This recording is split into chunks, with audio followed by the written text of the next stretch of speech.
Hello and welcome to a fun Friday edition of Your Daily Detroit. That's right, it is Friday, February 4th, 2022. From east of Woodward, I'm J.R. Stays. And from west of Woodward, I'm Devon O'Reilly. Man, we are recording a bit earlier, and I am so glad to have a black and tonic in my hand. Snowed in with a black and tonic. And remind me again what the black and tonic is. So I do the double shot pull with the espresso. So equal parts espresso and tonic, you know, like what you'd put in a gin and tonic. And there's great ways you can affect the flavor. There's two levers you can pull with flavor on this. You could either do a fancy tonic like Engineer Randy, often just like he's the magical tonic and drink fairy, where all of a sudden you'll wake up and there'll be like, there's booze. And that's the magic of Engineer Randy. So you can do it that way. So it's equal parts of that. And then a lot of people will do a simple syrup with it to add a little bit of sweetness, or you can go ahead and do, say, some of the flavored syrups if you want to go ahead and kind of tweak it a little bit. Like I've done hazelnut before. You know, I like raspberry. I've kind of gone that route. The thing I remember about this drink is that at the end of the day, it's definitely more on like the darker scale as far as flavor. So your raspberries, your cherries, your hazelnuts, those are going to work better with it, in my opinion. You go too sweet, especially with the tonic, you can go off the road pretty quick with this. Yeah, I could see that, Jerry. I feel like you want to keep this simple or else the flavors get a little too muddled and complicated. Oh, absolutely. But, you know, I like it just straight up with the ice, the tonic, the espresso. It's a great alternative. And the little bit of tonic, it gives a little bit of fizz in there too. So it's almost like a faux crema. Interesting, Jerry. I'm pretty basic here. I threw together something. I don't mind. This is something that I know a little bit different for me, but I don't mind like a bitter coffee. I like coffee black anyway. Okay. So I just put together a red eye, just a cup of black coffee, shot of espresso, and I did 4 drops of chocolate bitters that I had on hand. Ooh. They're called bitters, and they are essentially, but they do have a little bit of sweetness to it. So it's quite a bitter drink, but it also gives a little bit of that like roasty chocolate flavor from the bitters and a little bit of sweetness. So it's nice. I just made it up this morning. So I think I'll have another one. Is it just me, or as I've gotten older, my like sweetness, like trust me, I still love cake. I do love cake. And I like pie, but like my sweetness has changed with my drinks. Like sometimes I can have a daiquiri, but oftentimes that's too much. You're growing, Jer. You're maturing. Absolutely. That totally makes sense. I was the same way. 10, 12 years ago, my go-to drink was a vodka Red Bull or vodka, some kind of whatever flavor 3 Olives or Stoli wanted to throw at me. And that was like, great. Now, like I couldn't even palate that stuff. It's got to be either rocks or neat whiskey or bourbon as a go-to. I have a cousin in Northville who loves the Red Bull vodkas. I've had a number of people I've known over the years who love the Red Bull vodka and into their 50s. And hey, you do you. I don't judge, but I can't. I don't judge, but at that point, you're getting straight up dangerous. I mean, let's be honest. If you're doing that much like vodka alcohol mixed with like the caffeine in a Red Bull, it's kind of dangerous. Like I look back and I was like, holy crap, that's like a heart attack in a glass. What is the drink that you don't drink anymore? dailydetroit@gmail.com.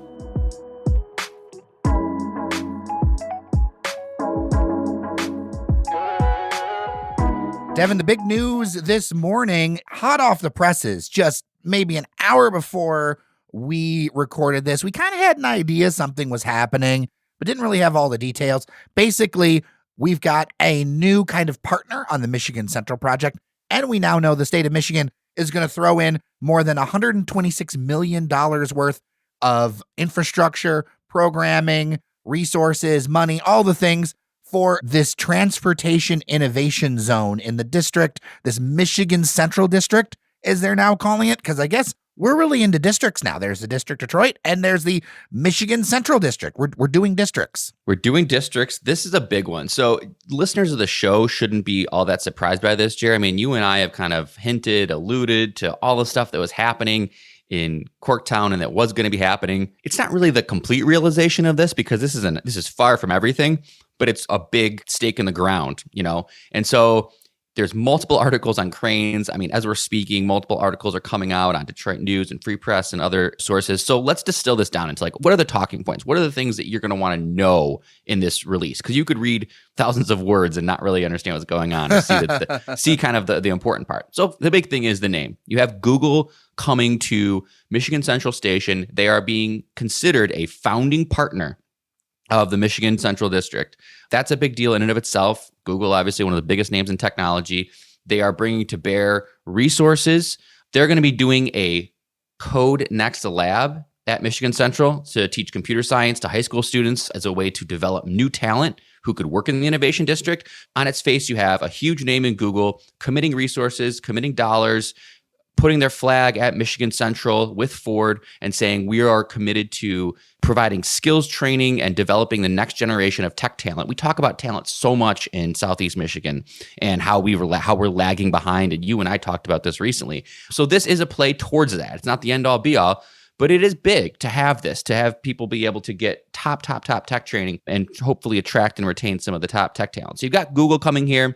You also, as you mentioned, have $126 million or more coming in from the state. That's going to help with housing, with resources, with training, with helping to develop this Michigan Central district as a thriving, real innovation space within the state and kind of a beacon for Michigan in terms of where technology lies and next generation mobility. And I do think people sometimes kind of see that mobility word and they're like, what does that even mean? You know? Yeah. I want to talk about that for a second because I'll tell you, one of the things in my inbox, and I get it. Like, what on earth does mobility actually mean? Because a lot of people in the public, and, you know, Devon, I'm just saying this because you're a lot closer to all this stuff than a lot of people. They look at mobility and they go, that's the auto industry, but with a new name. Or they're confused because they think mobility and they're like, isn't that like healthcare for handicapped people? Like healthcare services or medical devices, things like that. So I think people in the public are a little confused on like what mobility really means. Can you break that down for me? Sure, Jared. I mean, when it comes down to it, we keep expanding really, truly, and I hope this doesn't make it more confusing, but we do keep expanding the definition of what it is. And I think I would just hard stop and say anything that relates to the movement of people, goods, and services can fall under the mobility umbrella. Now, when we talk about mobility in the Detroit area and Southeast Michigan, what we're mostly talking about is kind of the evolution of the automotive industry to include advanced technology, to include not only the ground, but underground, above ground, drones, other automated flying things, any modes of transportation, moving goods around by freight, anything like that is in mobility. And all these major OEMs and major former automotive firms, they don't no longer want to talk about automobiles because the car, whatever we want to call it, has become a literal center for technology, Jerry. I mean, I think, I've got a laptop, I've got, a computer, I've got an iPhone. The biggest piece of technology equipment that I interact with is my car. That's pretty much relevant for anybody who has a, relatively new vehicle. The amount of technology and chips, as we see, that goes into a car is incredible. I mean, it's unbelievable, Jerry. I mean, at this point, the future is clearly going to be some combination and some way of basically your phone on wheels, Your phone on wheels and beyond that, it's going to become really your technology center, when we start looking at, all the things that it can do. Ford, made a big splash by showing how basically in a disaster, you can use your F-150 Lightning to be basically a backup generator for your house. I mean, for God's sakes, that's kind of an amazing development. Your car can basically save your life in a situation and power your house or power devices that you need. It's incredible. So this all relates to that. And it all goes to kind of the larger definition of mobility and what Ford wants to do here. And another piece of this, and there's a separate article in Cranes about it, is Ford's creating a whole new subsidiary to market and manage the mobility hub. They want this to be agnostic, and they've said that over and over. They don't want this to just be a giant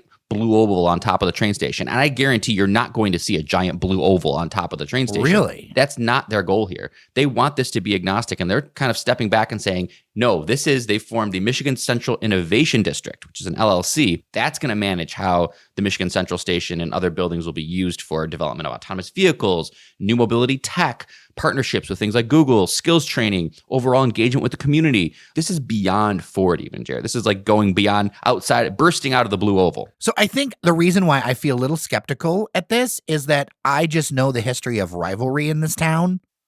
And like when you say agnostic, do we really mean agnostic or do we really mean suppliers for Ford? You know what? I take them at their word, and I know that Ford has said this is not about suppliers for them.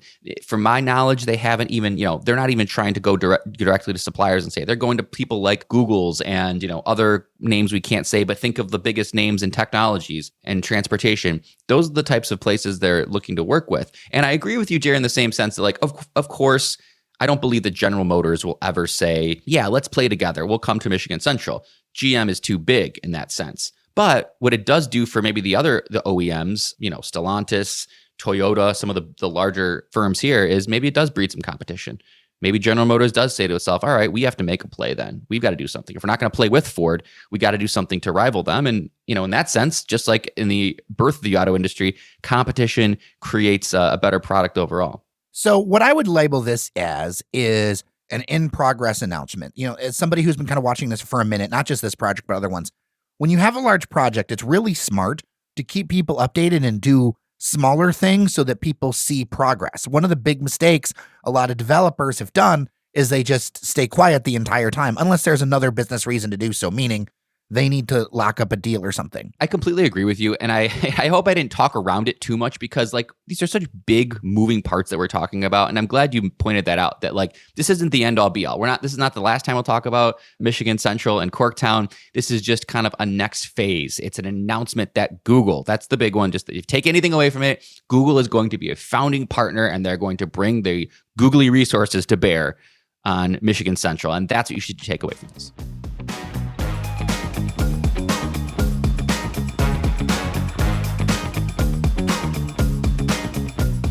So Devon, for years and years, I have driven down the lodge and looked to my right and seen this big black building that looks like something out of like the mid-century 80s, whatever, office boom. I know it's a little bit older than that. And then this other brownish slatey building. And it is the state's basically executive office plaza. It was a big deal, especially before the move to Cadillac Place and things like that. But it's been sitting on Detroit's skyline vacant for absolute years, and it turns out they're finally looking for a buyer. I do not believe the 11-story and the 21-story buildings are owned by the state anymore, but still, like, I feel like there's so much unrealized potential with the space, even though it really does look like super 80s, 70s office-y. Yeah, Jared, it's really cool. It's one of those buildings, when you mentioned it, this is one of those I've scootered by, rode by, and I'm always fascinated because, and we need a Dan Austin here to correct me if I'm wrong. It's got to be the tallest vacant building left in the greater downtown area. I believe at 21 stories, I don't think there's a taller vacant building. So this now becomes kind of the albatross of, there's a 21-story vacant building in downtown Detroit. Actually, what I would consider a very prime kind of connector here. We just talked about Corktown. This building sits conveniently just outside of the kind of central business district in downtown, a little farther west, right before Corktown. Location-wise, this is pretty awesome. I would really like to see, and I hope that some developer comes in with some relatively deep pockets because it's going to cost you a little bit. It looks like the building was last purchased for $6.3 million in 2005. You got to imagine you're going to want to make a bit of a profit on that. But it's over 600,000 square feet. So like this could be easily apartments, hotel, flex office space. I got to imagine it's got to be apartments. Like if you want to help with residential demand, like I look at the style of this building, and TikTok right now is serving me all kinds of videos of the John Hancock Tower and that residential, and this reminds me of that because there really aren't balconies or anything like that. But you could do some interesting stuff with this. Yeah. If the outside of the building's kind of held together, and I don't know the state of things. Like I have not toured this. I've not been in this building for years. But it would be interesting, and it's a good place for residential because you're right near all the things. I mean, you'd be able to just like walk to Batch. Yeah. It's a great spot for that. In my mind, if it's residential or bust in my mind. I'm 100% going to agree with you. We just talked about Ford, and they mentioned bringing 2,500 workers to the Michigan Central area, and they want to get an additional 2,500 employees there. So that's 5,000 employees. These people got to live somewhere. This is a scooter, a bike ride, an autonomous shuttle away from Michigan Central. So I think apartments are a smart play here. You and I don't have the money, but someone's going to make some money on this because that really is something that would, I think, do well. Yeah, and it's located close enough that you can use your Chevrolet legs.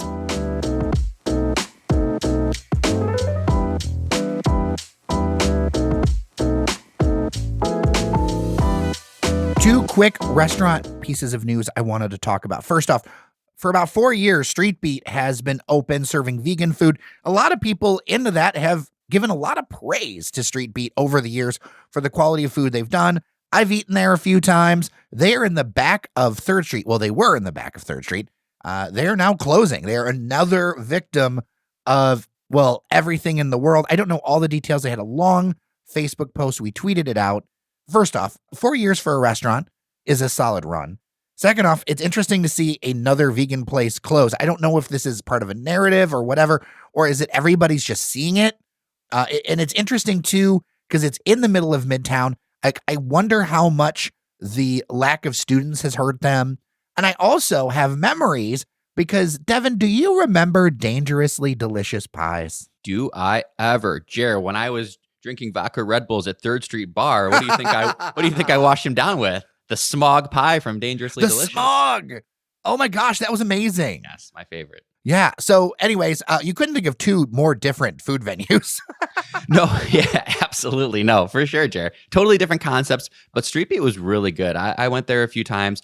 They're certainly not closing due to lack of quality. I mean, it was just really, really good food. I also imagine when you are doing food of that quality vegan, it's probably expensive. You know what I mean? So I think the profit margins probably weren't working in their favor unless they were doing a lot of product. And as you mentioned, with less students, I mean, they're right in the middle of kind of college town, Wayne State campus area. If you can't have college students as a consistent customer base there, you're not going to be able to last. And I ultimately would guess that is what doomed them. But I do hope we see them again because, as I said, from a quality perspective, it was a fantastic place. They did like all sorts of pop-ups. They think it did like a Taco Hell one where it was like they took Taco Bell classics and they took the vegan spin on them. It was really good and they were really innovative. Yeah, they were big into like the fake chicken sando. They were clear about calling it the fake this or whatever.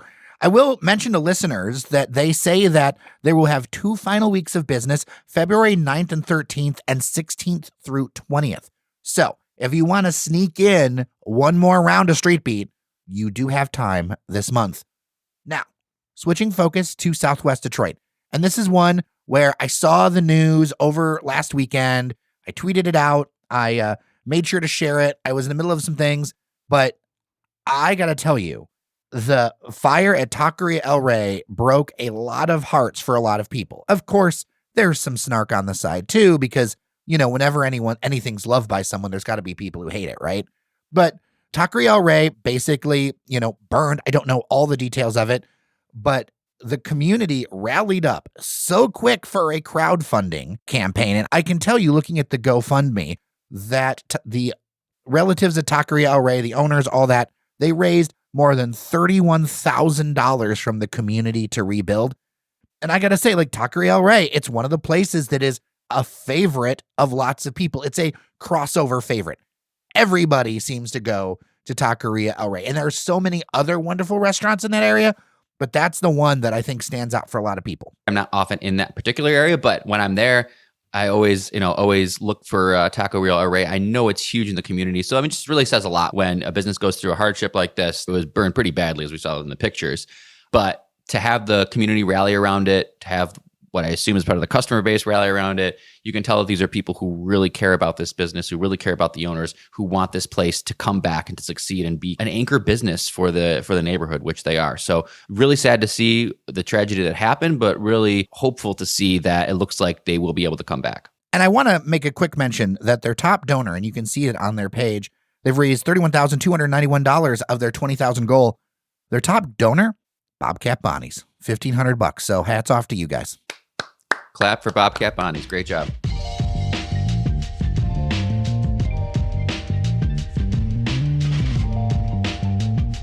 And finally, let's talk some music.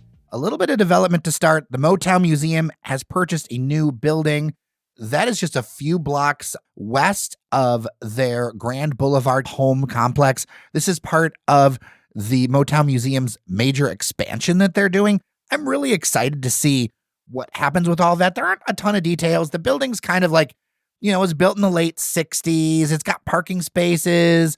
It's like just under 40,000 square feet. So I could see how it could be for a bunch of uses. But what that makes me think is that we are right up on Rock and Roll Hall of Fame induction and nominees. And there are 2 Detroit acts that were nominated. And they are Eminem and MC5. Couple of good ones. Yeah. A little bit old, a little bit of new. I mean, they want to kick out the jams, apparently. Kick out the jams, MFers. That's what I know. That's what I know about the MC. That's basically the extent of my knowledge about the MC5, Jer. A little before my time and before your time, but I know them a little bit through my parents. I know my parents were fans. They used to go see him at the Grandy Ballroom, but you know them a little bit better than me, actually. Well, the reason I know them is because my dad was a psychedelic day tripper in the Plum Street neighborhood. Mm-hmm. And so he introduced me to MC5. Like, my dad was into that whole scene to the point where when I was a kid, I almost got named Igor for Iggy Pop. Oh. My grandmother had to race across Hudsell Hospital to grab the paperwork so that I would not be named Igor, as my dad wanted to name me Iggy. Wow. You know what? Iggy Stays sounds almost like some kind of a psychedelic jazz club. So maybe your dad was onto something. So my favorite track from MC5 has got to be Rocket Reducer number 62. The reason being is that I'm into R&B. It shouldn't surprise people that although I love Motown and all that, I also love the stack sound, that kind of like Memphis-y kind of R&B. And, you know, it borrows a lot from that. And then you've got those guitar riffs. Now, admittedly, I don't have tons of MC5 in my collection, but that's one of the ones I really like. It's not necessarily long for an MC5 track, but it's longer than most song lengths out there. So if you want to try something different than that one song everyone does, try Rocket Reducer number 62.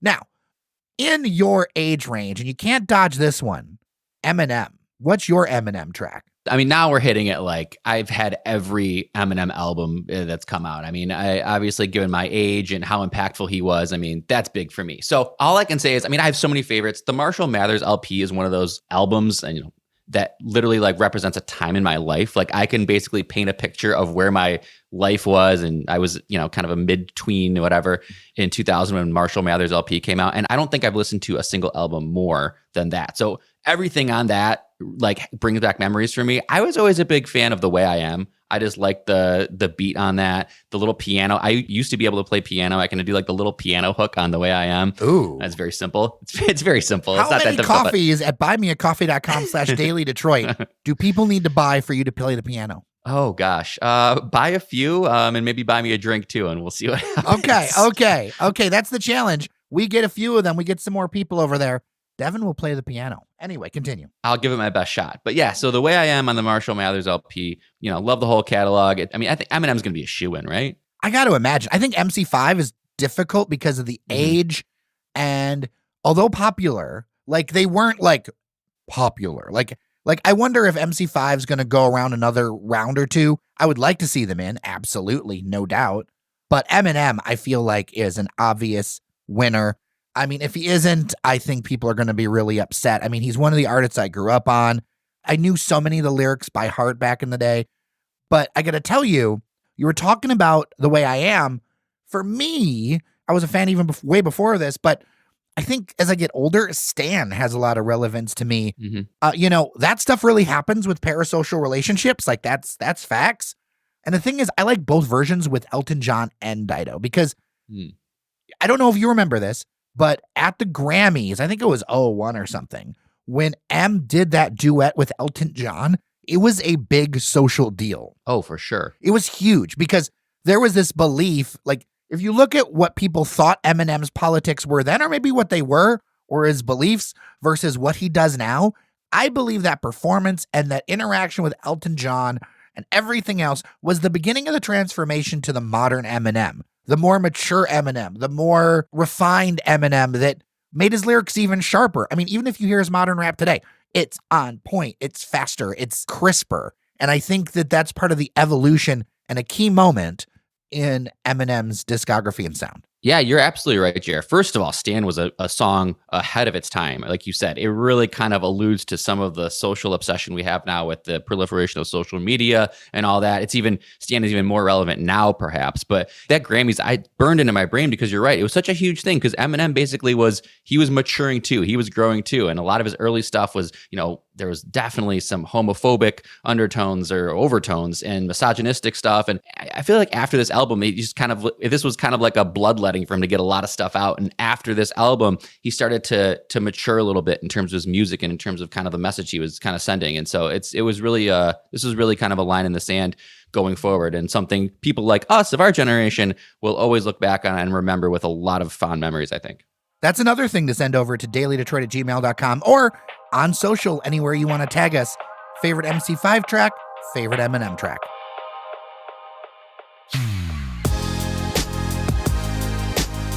We didn't have a ton of topics to go through, but we did have a lot to talk about, Devon.